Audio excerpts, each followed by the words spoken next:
Hello, it's Jang here from UltimateRC.com, and this is a review of a very, very large vehicle. This is the HPI Racing Baja 5B Flux, a ready-to-run two-wheel drive electric 5th scale. There's a 10th scale Traxxas Rustler for comparison.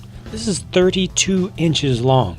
Though as an electric car it just came out this year, it's all based on the underpinnings of the original 5B gas-powered buggy. And there's such a wealth of information out there about the original 5B that I'm just not going to belabor all the details that have been covered dozens of times before me. Channel-style aluminum chassis, durable roll cage, beefy suspension, aluminum shocks, real beadlock wheels. Now these are new, 9mm dog bones to handle the extra power of the brushless system. They also made up to extra heavy-duty axles. Power comes from a Castle Creations 480 kV motor that's 2¼ inches in diameter and 4½ inches long. This motor weighs almost 3 pounds by itself. Regulating the juice to that giant motor is a Mamba XL2, which can deliver the power of 8S LiPo voltage through those 8-gauge wires. Now the battery compartment for holding your up to 8S worth of LiPos has 4 convenient little tool-less locks to get it open. However, the process of getting in there also requires removing the main upper body and also partly taking apart the top of the roll cage. It's 7 large body clips, 2 of them usually very stubborn. The battery compartment comes with some foam spacers already in there, but depending upon the size of batteries you use, you may need to add even more spacers. The compartment is not entirely rectangular, but here are the basic conservative specs. I'll mostly use 2 4S 1/8 scale packs in series. There's no on-off switch, and I hope you're not afraid of sparks, because this happens every time you plug it in. Be prepared, it's a lot of power. Gotta say I'm disappointed that they included the TF20 radio. For such an incredibly expensive car, this is a pretty cheap transmitter. It has trims, steering dual rate, and that's it. They should have used the TF40. At least that one has endpoints. At least they didn't cheap out with the extras. Plenty of tools here. Spare, yes, spare hardware. Spacers, servo arms, a different spur gear, and a bag of chemicals. They include shock and diff fluid, heavy grease, and some threadlock compound. Okay, driving time. Or not. More like spinning around time. The stock tires on this car, at least the rears, are terrible. That is a fact. Not typical RTR mediocre, change them as soon as you can, but almost completely unusable. There are only a couple types of porous, really high traction surfaces where these can dig in and actually work. On any other type of surface, they don't work at all. Throw them away right out of the box. To underscore the point, here are some Proline Bowties on their pre-mounted Desperado rims. The 5th scale Bowties have an incredibly aggressive tread, and they're the opposite of street tires, the very last tires you want to drive on the street, and yet they grip 1,000 times better than the stock rears. They allowed me to actually drive the car, including reaching its 50 mph out of the box top speed, and you can re-gear it to go over 60. Man, this thing has a lot of power. And not only is the power there in abundance, it's there immediately as soon as you ask for it. As is typical for the Castle Creations sensorless systems, you get a soft, gentle throttle response way down at the bottom of the range. But once you get into the range of 1/4 to 1/3 of its maximum RPM, the tidal wave of watts comes over and it just does not want to be stopped. Thankfully, the car gets really great forward bite, so as long as you line up your jumps and take your time to get squared up after corners, it's pretty much point and shoot. Check this out. Just beautiful. Here's the car on another day after a track change. Here I went back to the stock front tires, but on the rear I'm using some Hot Bodies Chaos tires. They have a much finer tread pattern that's more appropriate for a harder surface. Realistically speaking, this track is much too small for this big car, but once I threw away the stock rear tires, it really didn't take much practice to get used to driving it around here. The less perfect the surface and the more speed you try to carry through turns though, the tougher this thing becomes to drive. This car is more dependent upon matching your rear tires to your terrain than any car I've ever tested.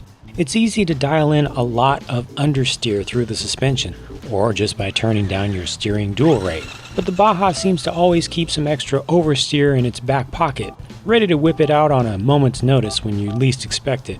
The stock steering servo feels fast enough for most driving, but once that oversteer occurs, you're probably not going to be able to catch it.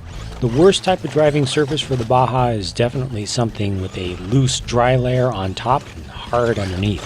Again, you really need your tires to be able to dig down and bite against the terrain. Where that's simply not possible, you simply need to drive slowly. On this little patch of land here, I'm pushing the car as hard as it'll go without spinning out. It's very challenging to pull it off, but not at all exciting. It's more of a chore. Where the Baja is most happy by far is on sand with sand paddle tires. Here the forward traction is absolutely amazing, probably unbeatable, and the sand acts as a natural lateral brake, keeping the thing from wanting to spin around. The only downside of running on sand is that it really eats through your batteries. My 5000 mAh packs lasted 8 to 9 minutes on this surface. Everywhere else I was getting more like 15 minutes, 12 at the very least. So now that I've talked about a few regular driving scenarios, let's talk about durability testing. I know everybody likes to watch me drive my cars into walls and flipping and crashing and breaking stuff, causing myself a whole lot of work and expense for your entertainment. Well, usually that's fine and all. I suck it up and take ones for the team. But this is a $1,300 RC. If you want to see one get beaten up on purpose, you spend your $1,300 and you beat it up on purpose. Or not.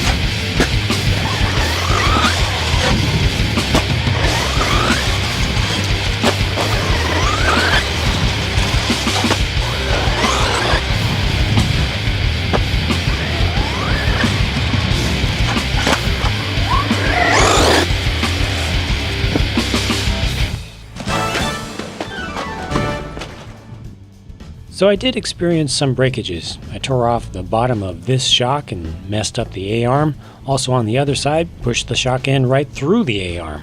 I also bent the rear shock tower brace a little bit. But that damage all came from a catastrophic off-camera, terrible landing from this jump. It landed almost vertical and cartwheeled a bunch. Sucks that I didn't film it, but trust me, it was terrible. Not the car's fault at all.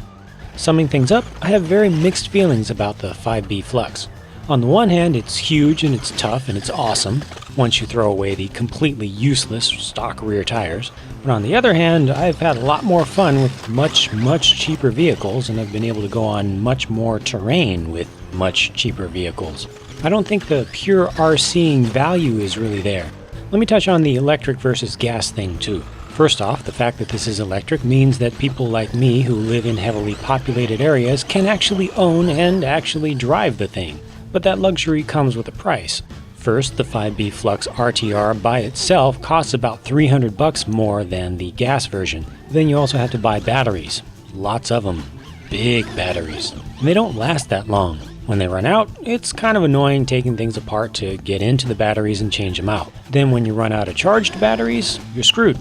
If you do live in an area where you can drive a small, extremely loud, fuel-powered RC, the gas 5Bs let you drive, fuel up, drive, fuel up. Heck, you can drive all day, continuously. For the electric to really be worth it for me, it would need to be lighter or something to make it last a lot longer on a battery charge. Or maybe at least if they could make it four-wheel drive. Then it would be way more capable, way more fun. As it stands, the 5B Flux to me is a novelty item that's really just not worth the money. So that does it for this review. Thank you very much for watching. I hope that was informative and or entertaining for you. If it was not, don't be shy about hitting the thumbs down button on YouTube. But if you did like the video, please hit thumbs up. Either way is a big help to me. Take care. I'll catch you later.